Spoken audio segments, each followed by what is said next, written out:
in a significant part of the country, you wouldn't have to take one of these off. You don't have to put one on. Like in my home state of Delaware, where I live in Newcastle County, where I was yesterday in Pennsylvania, because people got vaccinated. They got vaccinated. They don't need a mask when the vast majority of people got vaccinated. Look, I want to talk about what's really happening, what it means, what it doesn't mean, and what we need to do this week and the months ahead. From the moment I was elected, I said I'd always give it to you straight from the shoulder. And we need some straight talk right now. Because there's a lot of fear and misinformation in the country. And we need to cut through it with facts, with science, with the truth. So, what's really happening today? After months and months of cases going down, we're seeing a spike in COVID cases. They're going up. Why? Because of this new form, this new variant called the Delta variant.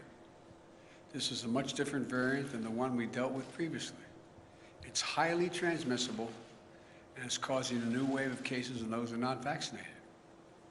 Our experts tell me that cases will go up further before they start to come back down. But while cases are on the rise, we're not likely to see, according to experts, a comparable rise in hospitalizations or deaths in most areas of the country. So you have to ask yourself, why is that? Because 164 million Americans are fully vaccinated, including 80% of the most vulnerable, are seniors. So there's a challenge, as you knew there could be. But there's also good news. We've spent the last 6 months preparing for this possibility. The vaccines are highly effective. We have enough vaccine for everyone to get vaccinated. And thanks to the American Rescue Plan and the hard work of the American people, we've administered over 325 million vaccinations doses in the past 6 months. We have the tools to prevent this new wave of COVID from shutting down our businesses, our schools, our society, as we saw happen last year. I've said from the beginning that we will be guided by the science. So here's what the science tells us. On Tuesday, the Center for Disease Control and Prevention, the CDC, announced its new mask recommendation in parts of the country where COVID cases are substantially high, where people didn't get vaccinated, which they define as 50 new cases for every 100,000 people in a week. The CDC recommends you wear a mask when you're in public and indoors, like work or in a grocery store. That's true for both the vaccinated and the unvaccinated. Why? Because even if you've been fully vaccinated and protected from severe illness from COVID-19, you could have the Delta variant in your system and spread it to someone who isn't vaccinated. We need to wear a mask to protect each other and to stop the rapid spread of this virus as we work to get more people vaccinated. And I hope all Americans who live in areas with substantial or high case rates will follow the mask guidance that's being laid down by the CDC. I certainly will, and I have, because this is one of those areas in Washington. And at my decision, at my direction, all federal personnel and visitors to federal buildings will have to do the same thing. As I said from the beginning, a mask is not a political statement. It's about protecting yourself and protecting others. Masking is one defense against the spread of COVID-19. But make no mistake, vaccines are the best defense against you getting severely ill from COVID-19. The very best defense. And you want to know how we put this virus behind us? Well, I'll tell you how. We need to get more people vaccinated. Look, and it's important to understand what vaccines do and what they don't do. Put simply, the vaccines are designed to save lives and prevent severe illness. They're highly effective at both. 190 million Americans have had at least one shot. Of that group, about 90% are done now, and 10% are waiting for the second shot. To those folks who have one shot, but not the second, go get the second shot. Even if you're overdue for the second shot, it's not too late. Go get the second shot now. The bottom line is, if you're fully vaccinated, you're highly protected from COVID-19. But I also know that many of you who are vaccinated are concerned about what's called breakthrough cases. Yes, some fully vaccinated people will still test positive, and some will show some symptoms of COVID-19. That's expected with almost every vaccine there is for other diseases. But breakthrough cases remain rare, and almost all are mild cases. In fact, virtually all hospitalizations and deaths are among the unvaccinated. I also know many of you are wondering if you'll need a booster shot to add another layer of protection. As of now, my medical advisors say the answer is no. No American needs a booster now. But if the science tells us there's a need for boosters, then that's something we'll do. And we have purchased the supply, all the supply we need to be ready if that was called for. Folks, the truth is, as more people get vaccinated, we are better protected as a nation to continue reopening safely and responsibly. We are not fully out of the woods yet, because what is happening in America right now is a pandemic of the unvaccinated. Let me say that again. It's a pandemic of the unvaccinated. There are about 90 million Americans who are eligible to get the shot, but haven't gotten it yet. As I just mentioned, nearly all of the cases, hospitalizations, and deaths due to COVID-19 today are from unvaccinated people. Last month, a study showed that over 99% of COVID-19 deaths have been among the unvaccinated. 99%. This is an American tragedy. People are dying and will die who don't have to die. If you're out there unvaccinated, you don't have to die. Read the news. You'll see stories about unvaccinated patients in hospitals. As they're lying in bed dying from COVID-19, they're asking, "Doc, can I get the vaccine?" And the doctors have to say, "Sorry, it's too late." Right now, too many people are dying, or watching someone they love dying and saying, "If I just got vaccinated, if I just." It's heartbreaking. And it's complicated even more because it's preventable. America's divided between the majority of eligible people who are vaccinated and those who are not. And I understand that many of you in the majority are frustrated with the consequences of the failure of the minority to get vaccinated.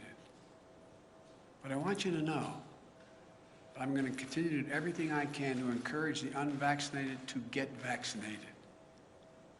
That includes addressing hesitancy and misinformation head-on.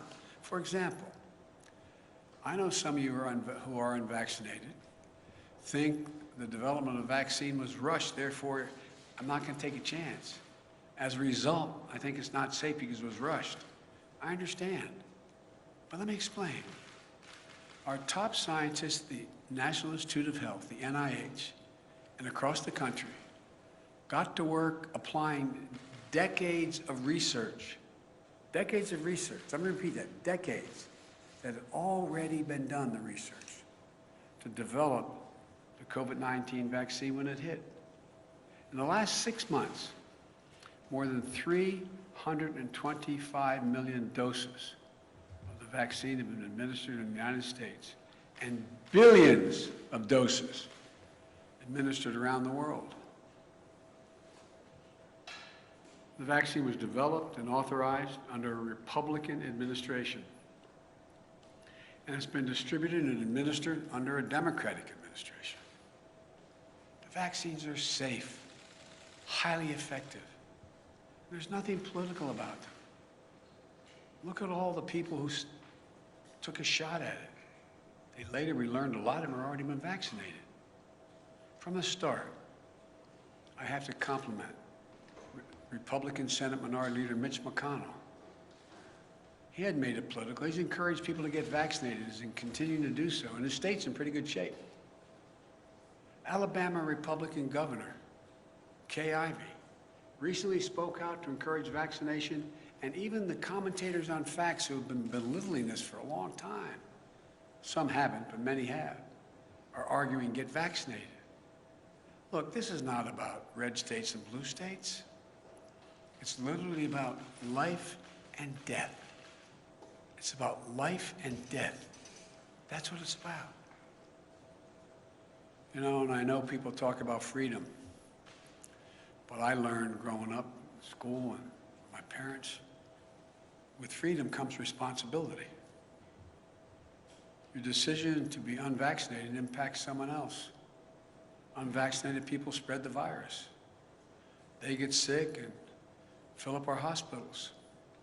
And that means if someone else has a heart attack or breaks a hip, there may not be a hospital bed for them. If you're unvaccinated, you put your doctor and nurses at risk. The same frontline essential workers who put their lives on the line over the past year and have gone through hell. Again, with freedom comes responsibility. So please, exercise responsible judgment. Get vaccinated for yourself, for the people you love, for your country.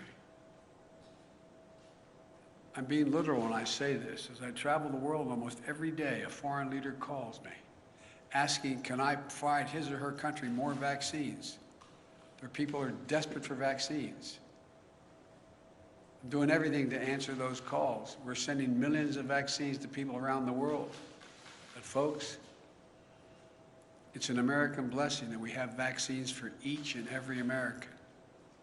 We've made it our first and top priority to have available vaccines for every eligible American, and that's never going to change as long as I'm here. And it's a shame.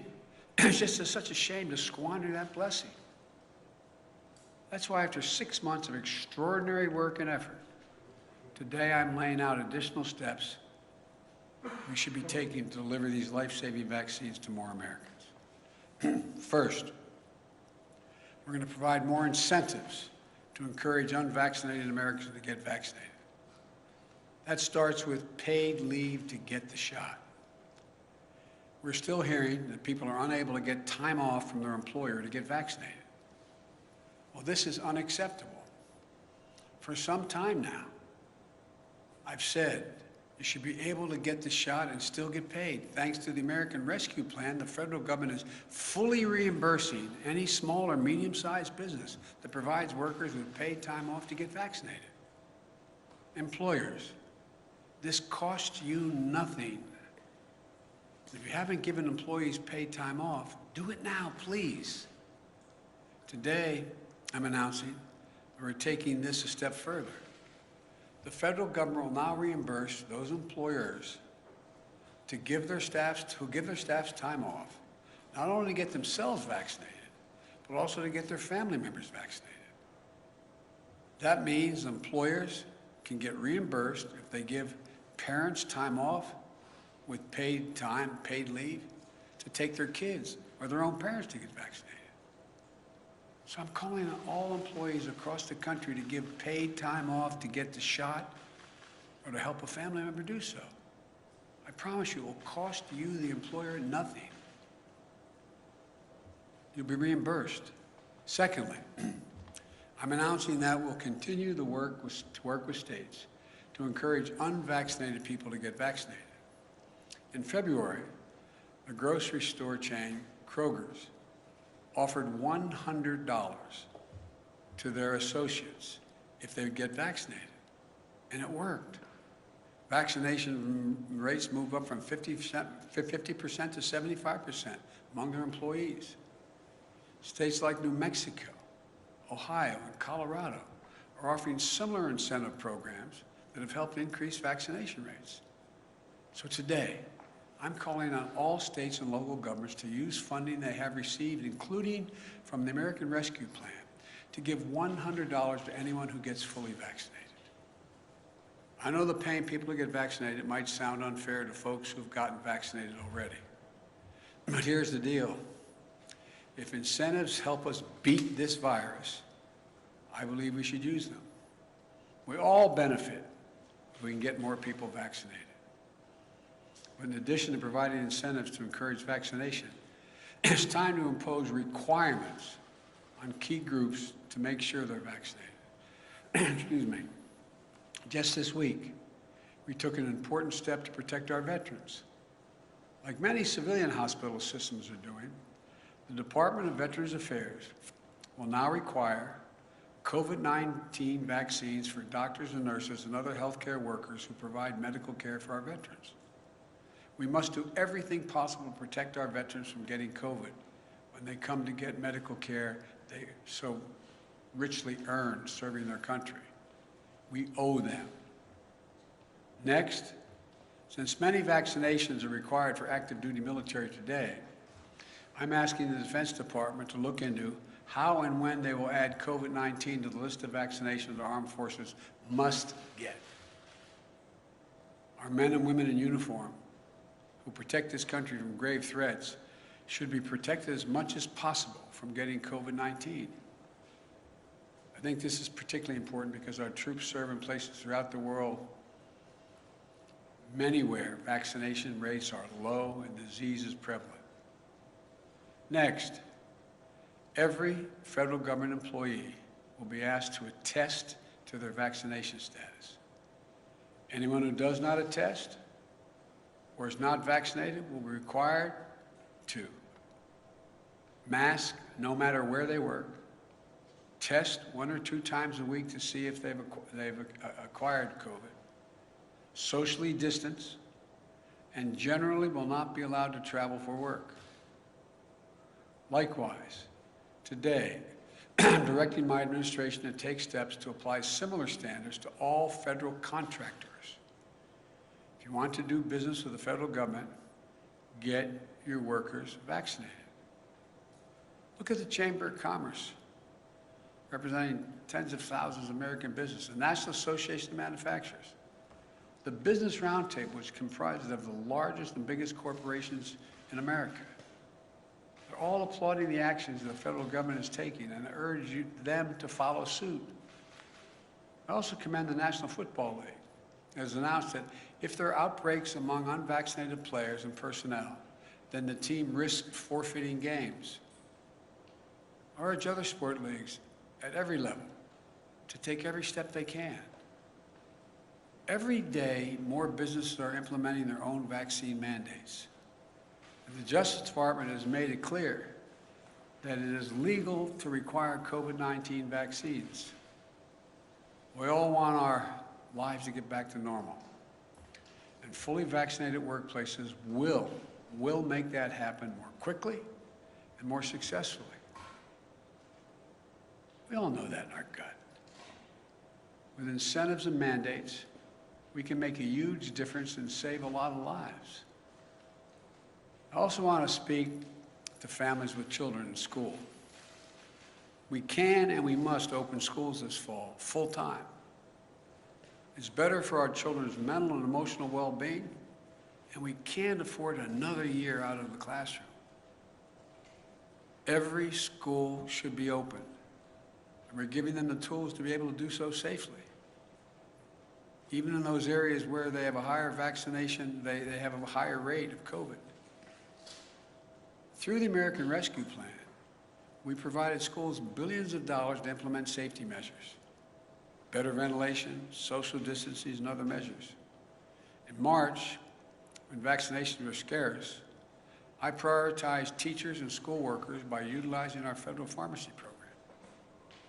Almost 90% of educators and school staff are now vaccinated. Additionally, the CDC has provided clear guidance on how all schools can safely protect the kids and bring them back to the classroom. Every student wear a mask. It's that simple. So we've funded safety measures in schools. We've vaccinated teachers and staff. and we can mask up our kids for further protection. But once again, there's one more thing we need to do. Get more adolescents, ages 12 and up, vaccinated now that they've been cleared. In the past week, the good news is we've seen the average number of 12 to 17-year-olds getting vaccinated increase 22% per day. Today, I'm asking school districts to host one last pop-up vaccination clinic over the coming weeks for kids ages 12 and up. We're directing the federal pharmacy program to help make that happen. Parents, get your children vaccinated. You do it for so many other things right now. For kids under 12, if and when the vaccines are deemed safe for them, we'll be prepared to get the vaccines administered as quickly and as safely as possible. Look, and as we work to vaccinate more Americans, we're prepared for outbreaks in areas where there are unvaccinated people. My administration has made it clear to every governor that more federal resources are available to them. This includes deployment of surge teams composed of experts from the CDC and the Federal Emergency Management Agency, the FEMA. We're going to continue to provide states with more testing, treatments, protective equipment, personnel, mobile vaccination clinics to stem the surge of the virus among the unvaccinated. The pictures of hospitals in several states overloaded with patients is unnecessary, avoidable, and tragic. You know, we'll help any health system overloaded and unable to cope with the spike in cases. We're ready to do that. Let me close with this. If you're at home and vaccinated, but anxious, or even angry, or if you're at home and unvaccinated, unbothered, and unconvinced, let's step back and see where we are. Just remember how we've emerged from a dark winter into a hopeful spring and summer. But really remember just how dark that winter was. Over 3,600 Americans were dying each and every day. And now, even with the surge among the unvaccinated, we're down to that 300 Americans a day. Significant. Millions of people were out of work, out of homes, out of hope and going hungry. Remember those long lines? People in their automobiles waiting for a box of food to be put in their trunk? Experts and pundits said we couldn't get the vaccines. And even if we could get the vaccines, we couldn't get them in people's arms. We couldn't get them vaccinated. They predicted our economy would collapse. Remember how we stayed focused and how we went to work? In 6 months, we got 164 million Americans fully vaccinated. Because we vaccinated so many people, put in place so many safety measures, and got economic help to businesses and people most in need, our economy is recovering. More than 3 million Americans are back to work since I was sworn in. A faster job growth than any previous administration, any. We're experiencing the fastest economic growth in nearly 4 decades, the best in the world as of now. In fact, today's GDP numbers show that in the first half of the year, our economy grew faster than any point in nearly 40 years. Our economy grew more in 6 months than most Wall Street forecasters expected for the entire year before we implemented our plan. And just yesterday, we announced a bipartisan infrastructure deal that's going to continue this momentum over the long term by making the most significant investment to rebuild America in nearly a century. But we still have to face many challenges. We still have a lot of work to do as we readjust to a post-pandemic economy. But we have the right plan. We're coming back. We just have to stay ahead of this virus. I know this is hard to hear. I know it's frustrating. I know it's exhausting to think we're still in this fight. And I know we hope this would be a simple, straightforward line without problems or new challenges. But that isn't real life. We're coming out of the worst public health crisis in 100 years, the worst economic crisis since the Great Depression. As I told you before, I carry a card in my pocket. I hope I have it with me. I carry a card in my pocket with the number of Americans dead from COVID-19. As of today, this morning, the total deaths in the United States were 609,441. Granted, the death rate per day is way down. It's down to 400 about. But that's more deaths than World War I, World War II, Vietnam, 9/11, Iraq, and Afghanistan wars combined.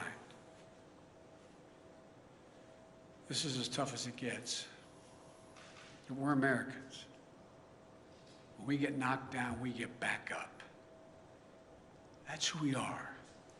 That's what we do. That's why there's no nation on earth like us. And we're prepared like never before. We have the tools to save lives, to keep our economy growing and growing and going.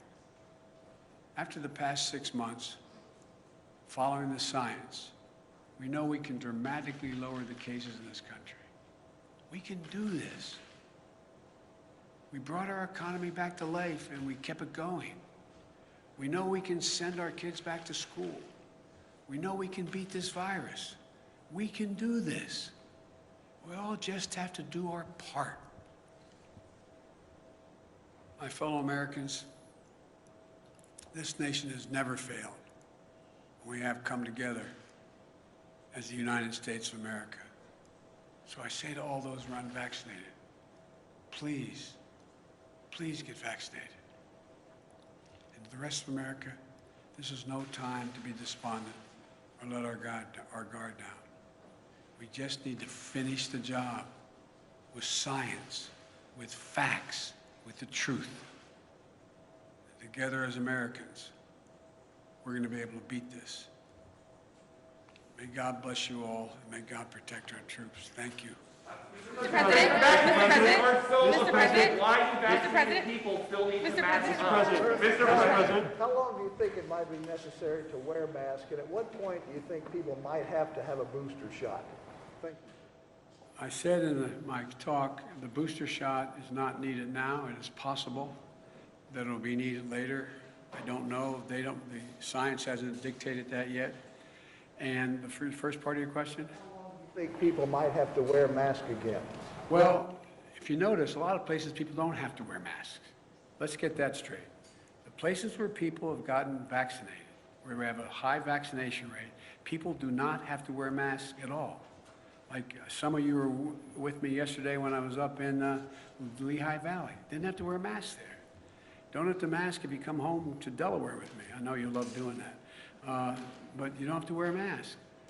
The places people are probably going to have to wear masks in those communities where the high rate of unvaccinated stays high and they don't move. They don't move to getting vaccinated.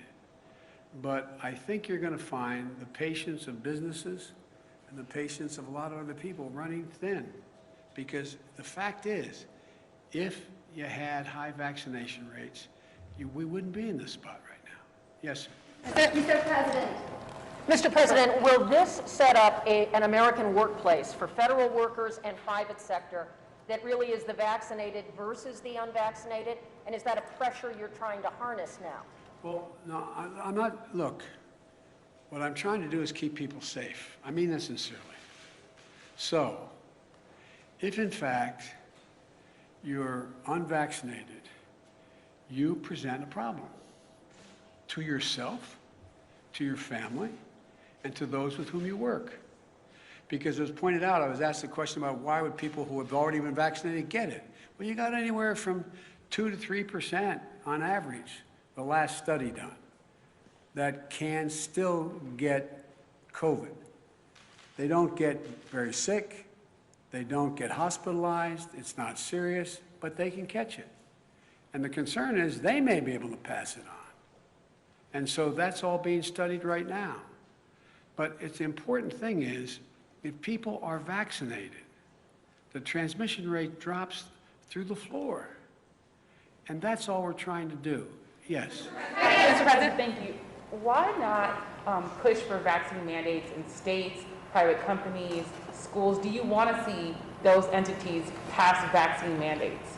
Well, I'd like to see them continue to move in that direction, and that's why I pointed out. I had asked the Justice Department to determine whether they're able to do that legally, and they can.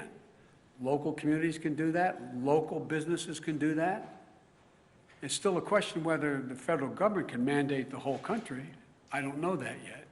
Mr. President, you said earlier this week that we are not headed back towards lockdowns, but if the science is evolving, how can you be so confident in that?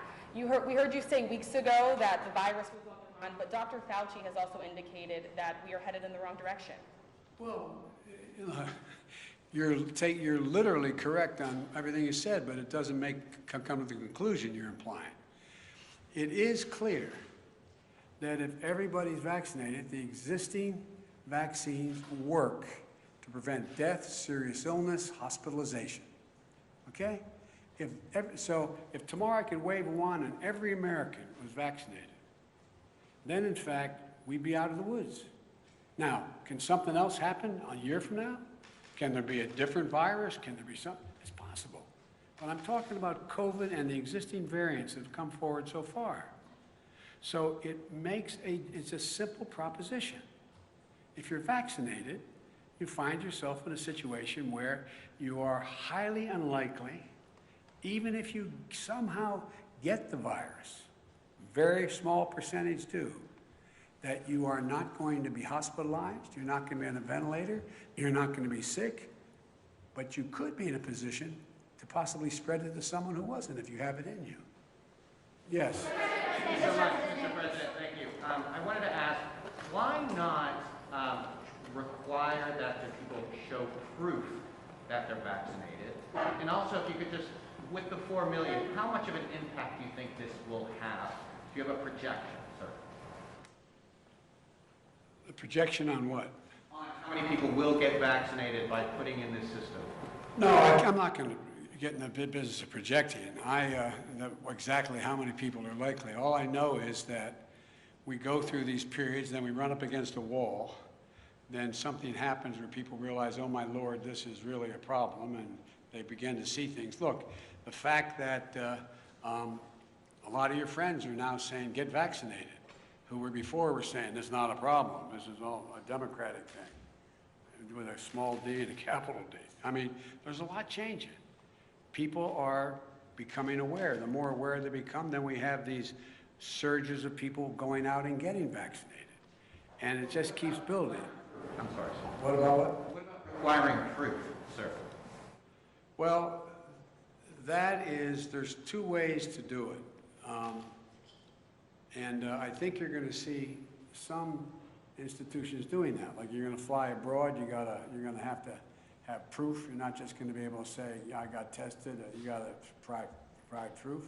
My guess is if we don't start to make more progress, a lot of businesses and a lot of enterprises are going to require proof for you to be able to participate. Mr. President, back. And then I'm going to take off shortly here. What further actions are you going to take to encourage private businesses to follow this type of model to either require vaccines or require testing or other preventative procedures? I just did. I'm going to keep at it. I'm going to be talking about it around the country. Are you going to reach out to private businesses, meet with them, try and actively encourage them to follow this model? Well, I have. That's why we have folks from the Chamber of Commerce to the manufacturers, et cetera. So, you know, am I going to call a meeting of every, business in the country to come to Washington or go on? I have made the case repeatedly. I doubt whether there's a single solitary business that doesn't understand that I think it's smart for them to require testing, and if you can't demonstrate, you can't prove you've been vaccinated, you have to be tested.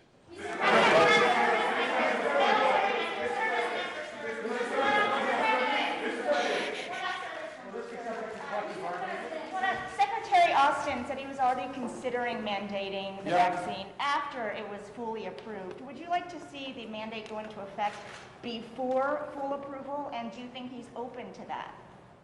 I know he's open to it, and the question is, when is the right time to get the most bang for the buck when you do it? A lot of this is timing, and so I think it's going to happen. But look, the one thing that you all are being politely and appropriately referencing is that it's still a temporary approval. So when does the final approval come? It usually takes a lot of work to get there. I made a commitment. I would not tell anyone in the Justice Department who they should prosecute, and I would not tell the health industry, the government health entities, what they should say and do. But my expectation is they're going to reach that conclusion in the early fall. Thank you very much. Mr. President, you said if you are fully vaccinated, you no longer need to wear a mask. And it seems... I said if you're fully vaccinated in an area where we do not have, so let me clarify. In May, you made it sound like a vaccine was the ticket to losing the mask forever. And That is true at the time, because I thought there were people who were going to understand that getting vaccinated made a gigantic difference. And what happened was, a new variant came along, they didn't get vaccinated, it was spread more rapidly, and more people were getting sick. That's the difference. but vaccinated are millions of people, sir. How is the First Lady, sir? We're going to find out in a minute. That's why I'm leaving.